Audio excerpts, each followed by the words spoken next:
과부를 사랑한 소금장수. 옛날 옛적 한적한 산골 마을에 정직한 소금장수 김봉수가 살고 있었습니다. 그는 매일 지게에 소금을 지고 이 마을 저 마을을 다니며 소금을 팔아 생계를 이어가고 있었지요. 봉수는 30이 넘었지만 아직 장가를 가지 못한 총각이었습니다. 워낙 성실하고 마음씨 착한 사람이었지만 가난한 형편 때문에 좋은 인연을 만나지 못하고 있었습니다. 그런 그가 매주 한 번씩 들르는 마을이 있었는데 거기에는 젊은 과부 춘희가 살고 있었습니다. 춘희는 25의 나이에 남편을 잃고 혼자서 어린 아들 돌쇠를 키우며 살고 있었습니다. 남편이 돌아가신 후 시댁에서 내쫓겨 친정으로 돌아왔지만 친정 또한 형편이 어려워 모자는 마을 끝자락 작은 초가집에서 겨우 끼니를 이어가고 있었지요. 어느 가을날 봉수가 평소처럼 소금을 지고 마을에 도착했을 때 춘희의 집 앞을 지나게 되었습니다. 그때 집안에서 아이의 울음소리와 함께 춘희의 한숨소리가 들려왔습니다. 엄마, 배고파요. 밥 언제 줄 거예요? 돌쇠야, 조금만 기다려라. 엄마가 무엇이든 구해올게. 봉수는 발걸음을 멈추고 그 소리에 귀를 기울였습니다. 아이의 배고픈 울음소리가 그의 마음을 아프게 했지요. 잠시 망설이던 봉수는 문을 두드렸습니다. 실례합니다. 소금장수입니다. 문이 조심스럽게 열리고 춘희가 얼굴을 내밀었습니다. 초췌한 모습이지만 아직도 아름다운 얼굴이었습니다. 소금이요? 죄송하지만 지금은 다. 춘희가 곤란한 표정을 지으며 말을 흐렸습니다. 봉수는 그 표정을 보고 사정을 짐작할 수 있었습니다. 괜찮습니다. 나중에 여유가 생기실 때 주시면 됩니다. 우선 이것부터 받아주세요. 봉수는 지게에서 작은 소금 봉지를 꺼내 춘희에게 건넸습니다.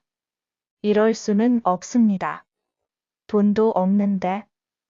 아니에요. 저도 이 동네를 자주 다니는데 서로 도우며 사는 게 인정 아니겠어요? 그리고 봉수는 잠시 망설이다가 말을 이었습니다. 집에 쌀이 조금 있는데 그것도 가져다 드릴까요? 춘희의 눈에 눈물이 글썽했습니다. 이런 낯선 사람의 호의를 받는 것이 부끄럽기도 했지만 아이가 하루 종일 굶고 있는 상황에서는 자존심을 접어둘 수밖에 없었습니다. 정말 고맙습니다. 그날부터 봉수는 춘희네 집을 정기적으로 들르기 시작했습니다.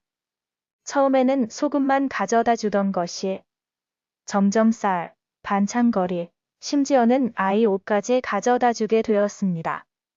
겨울이 깊어질수록 봉수의 마음도 깊어졌습니다. 춘희를 보고 있으면 가슴 한편이 아프면서도 따뜻한 감정이 들었습니다. 그녀의 어려운 처지를 보면 안쓰럽고 아이를 돌보는 모습을 보면 모성애에 감동했으며 어려운 중에도 웃음을 잃지 않으려 노력하는 모습에서는 강인함을 느꼈습니다.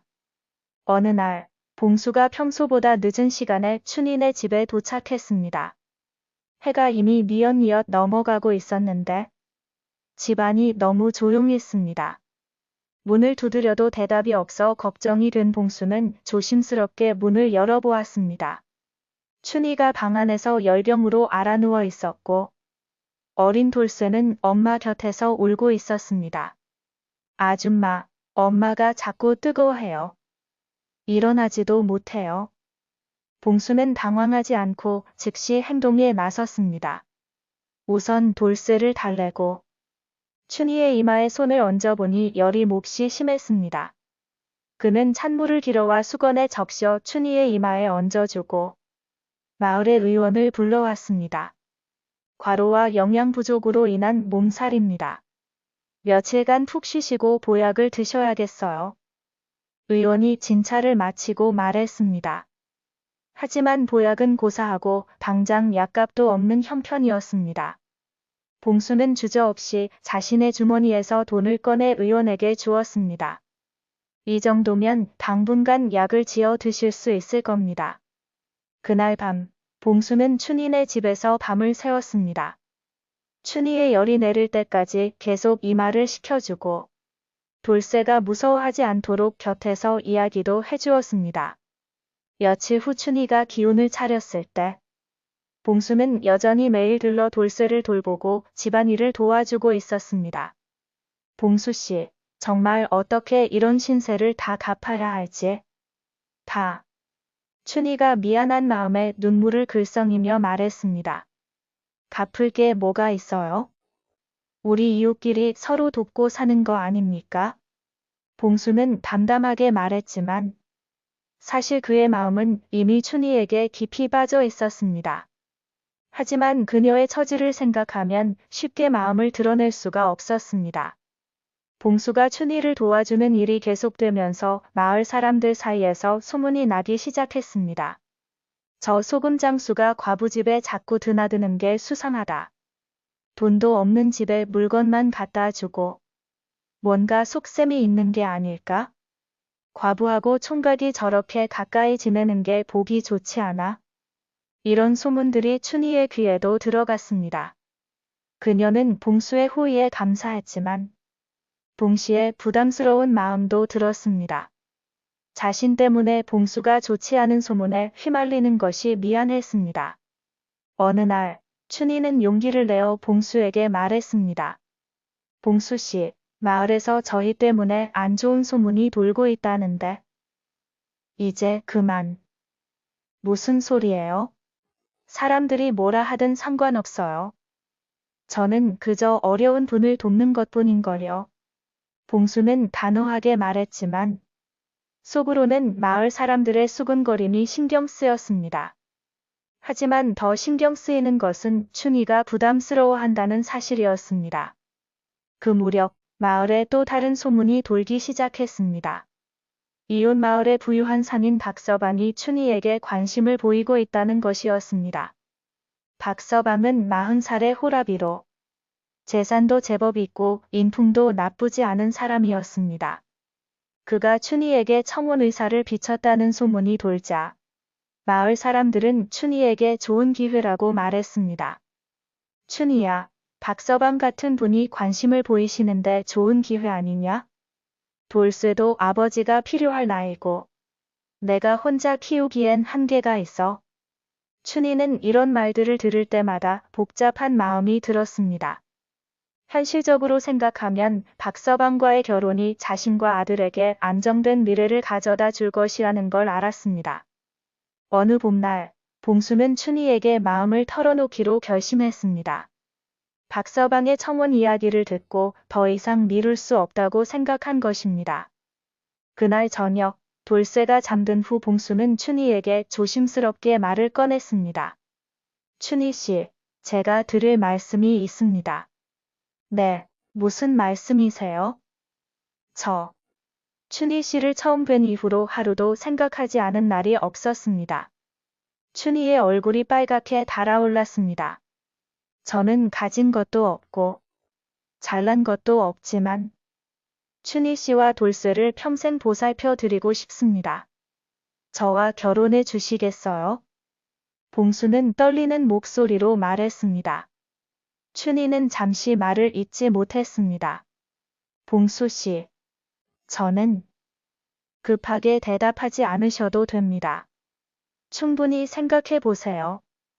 다만 제 마음만은 알아주셨으면 합니다. 그날 밤, 춘희는 잠을 이루지 못했습니다.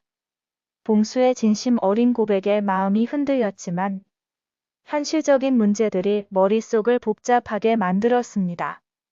봉수는 착하고 성실한 사람이지만 가난했고 박서방은 부유하지만 사랑은 없었습니다. 어떤 선택이 자신과 돌쇠에게 더 좋은 것일까 고민이 깊어만 갔습니다. 며칠 후 예상치 못한 일이 일어났습니다. 봉수가 소금을 사오던 큰 상점에서 화재가 나서 많은 상인들이 피해를 입었습니다. 봉수도 그동안 모아둔 돈으로 미리 사두었던 소금이 모두 불에 타버렸습니다. 하루아침에 미천을 모두 잃게 된 봉수는 절망에 빠졌습니다. 이제 춘희에게 청혼할 자격조차 없다고 생각했습니다. 이제 정말 아무것도 없게 되었군. 다. 봉수는 한숨을 쉬며 혼잣말을 했습니다. 그는 춘희에게 이 사실을 알리지 않고 며칠간 모습을 드러내지 않았습니다. 춘희는 봉수가 갑자기 나타나지 않자 걱정이 되었습니다. 마을 사람들에게 물어보니 화재 소식을 듣게 되었습니다. 그 불로 소금 장수도 큰 피해를 봤다더군. 아예 장사를 못할 정도래. 춘희는 봉수의 처지를 짐작하고 마음이 아팠습니다. 그가 자신 때문에 더욱 괴로워할 것을 생각하니 가슴이 먹먹했습니다. 한편 박서방은 이 기회를 놓치지 않고 춘희에게 더욱 적극적으로 구혼했습니다. 춘희 씨, 이제 더 이상 망설일 필요 없지 않겠어요? 저와 함께 하시면 돌쇠도 좋은 환경에서 자랄 수 있고 춘희 씨도 편안하게 살 수 있어요. 춘희는 박서방의 말에 흔들렸습니다. 봉수는 지금 자신의 일도 힘든 상황이니 더 이상 부담을 주어서는 안 된다고 생각했습니다. 그런데 뜻밖에도 8살 돌쇠가 엄마의 고민을 눈치챘습니다. 엄마, 왜 요즘 자꾸 한숨만 쉬어요? 아니야, 돌쇠야. 엄마가 무슨 한숨을 쉬었니? 엄마는 소금 아저씨가 좋아요. 박 아저씨가 좋아요? 춘희는 아이의 갑작스러운 질문에 당황했습니다. 돌쇠야, 그런 건 아이가 물어볼 일이 아니야. 저는 소금 아저씨가 좋아요. 박 아저씨는 저를 볼 때마다 어색해해요. 그런데 소금 아저씨는 저랑 놀아주고 재미있는 이야기도 해줘요. 아이의 순진한 말이 춘희의 마음을 더욱 복잡하게 만들었습니다. 그리고 엄마, 소금 아저씨가 요즘 안 와서 저 걱정돼요. 혹시 아픈 건 아니에요? 춘희는 돌쇠의 말을 듣고 결심을 했습니다. 봉수를 직접 찾아가서 이야기를 나누어야겠다고 생각했습니다. 다음 날, 춘희는 돌쇠를 이웃집에 맡기고 봉수가 살고 있는 마을로 향했습니다. 봉수는 작은 셋방에서 지내고 있었는데 춘희가 갑자기 찾아오자 당황했습니다. 춘희 씨, 어떻게 여기까지? 다. 봉수 씨, 며칠간 소식이 없어서 걱정했어요. 화재 소식을 듣고 봉수는 고개를 떨구었습니다. 부끄럽습니다. 이제 정말 아무것도 없게 되었어요. 춘희 씨께 드린 말씀 취소하겠습니다. 무슨 소리예요? 돈이 있고 없고가 그렇게 중요한가요? 춘희의 목소리에 감정이 실렸습니다. 하지만 현실적으로 봉수 씨, 저는 봉수 씨의 마음이 진짜인지 가짜인지가 더 중요해요. 돈은 다시 벌 수 있지만 진짜 마음은 쉽게 만날 수 없어요. 춘희의 말에 봉수는 큰 감동을 받았습니다. 그동안 자신이 얼마나 편견에 사로잡혀 있었는지 깨닫게 되었습니다. 춘희 씨, 정말 그런 마음이시라면? 다. 네, 저도 봉수 씨를 사랑해요. 처음에는 고마움이었지만 이제는 진짜 사랑이에요. 두 사람은 서로를 바라보며 웃었습니다. 비록 가진 것은 없어도 진실한 마음이 있었습니다. 그들은 간소한 결혼식을 올리기로 했습니다. 마을 사람들 중에는 반대하는 사람들도 있었지만 두 사람의 진심을 이해하는 사람들이 더 많았습니다. 결혼 후 봉수와 춘희는 함께 작은 장사를 시작했습니다.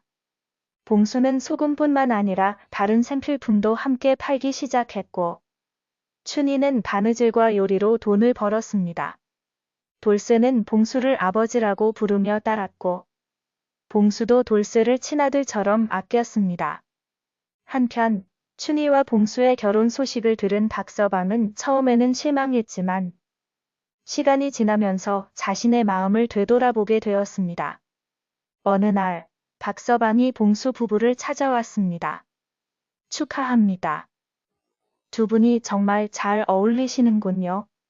박서방은 진심으로 축하해 주었습니다.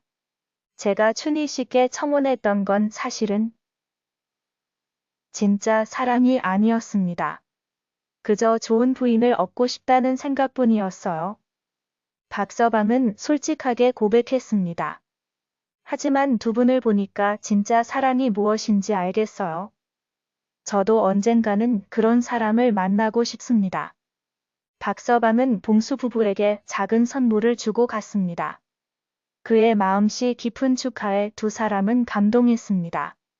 결혼 후 몇 년간 봉수와 춘희는 여전히 가난했지만 행복했습니다. 하지만 때로는 큰 어려움도 찾아왔습니다.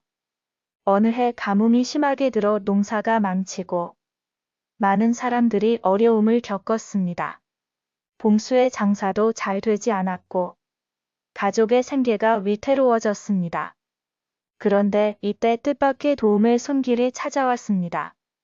그동안 봉수가 도움을 주었던 마을 사람들이 하나둘씩 찾아와 도움을 주기 시작한 것입니다. 봉수야, 내가 어려울 때 우리가 도와야지. 그동안 내가 우리를 많이 도와줬잖아. 이제 우리가 도울 차례야. 사람들의 따뜻한 마음에 봉수 가족은 어려운 시기를 무사히 넘길 수 있었습니다. 시간이 흘러 돌쇠는 15살의 씩씩한 청소년으로 자라났습니다. 그는 봉수를 진짜 아버지처럼 따랐고 봉수 역시 돌쇠를 친아들처럼 사랑했습니다. 어느 날 돌쇠가 봉수에게 말했습니다. 아버지, 제가 이제 장사를 배우고 싶어요. 아버지를 도와드리고 싶어요. 그래, 돌쇠야. 내가 그런 마음을 가져주니 아버지가 정말 기쁘다. 돌쇠는 봉수와 함께 장사를 배우기 시작했습니다. 그는 똑똑하고 성실해서 금세 장사의 요령을 익혔습니다. 어느 날 돌쇠가 혼자서 장사를 하고 돌아오는 길에서 울고 있는 어린 아이를 발견했습니다. 얘야, 왜 울고 있니? 엄마가 안 보여요. 집이 어디 있는지 모르겠어요. 돌쇠는 그 아이를 업고 마을 곳곳을 다니며 부모를 찾아주었습니다. 아이의 부모는 돌쇠에게 너무 고마워했습니다. 집에 돌아와 이 이야기를 들은 봉수와 춘희는 돌쇠를 자랑스러워했습니다. 돌쇠야, 내가 정말 훌륭하게 자랐구나. 아버지께서 늘 남을 도우라고 가르쳐 주셨잖아요. 결혼한 지 몇 년 후, 춘희와 봉수 사이에 딸이 태어났습니다. 이름을 예쁜이라고 지었습니다. 돌쇠는 여동생을 무척 사랑했습니다. 예쁜이가 올 때마다 달래주고 재미있는 놀이를 만들어 주었습니다. 형아가 예쁜이 돌봐줄게. 엄마 아버지는 걱정 마세요. 돌쇠의 다정한 모습을 보며 봉수와 춘희는 뿌듯했습니다. 예쁜이가 태어나면서 가족의 웃음소리가 더욱 커졌습니다. 비록 가난했지만 사랑이 넘치는 가정이었습니다. 세월이 흐르면서 봉수 가족은 마을에서 존경받는 가족이 되었습니다. 봉수는 정직한 장사와 이웃에 대한 배려로 유명했고 춘희는 어려운 사람들을 돌보는 마음씨로 사랑받았습니다. 마을에 어려운 일이 생기면 사람들은 봉수를 찾았습니다. 봉수는 항상 기꺼이 도움을 주었습니다. 봉수 씨가 있어서 우리 마을이 따뜻해졌어요. 정말 고마운 분이에요. 사람들의 이런 말을 들을 때마다 봉수는 뿌듯했습니다. 하지만 자만하지 않고 더욱 겸손한 마음으로 살았습니다. 들어주셔서 감사합니다. 구독, 좋아요 부탁합니다.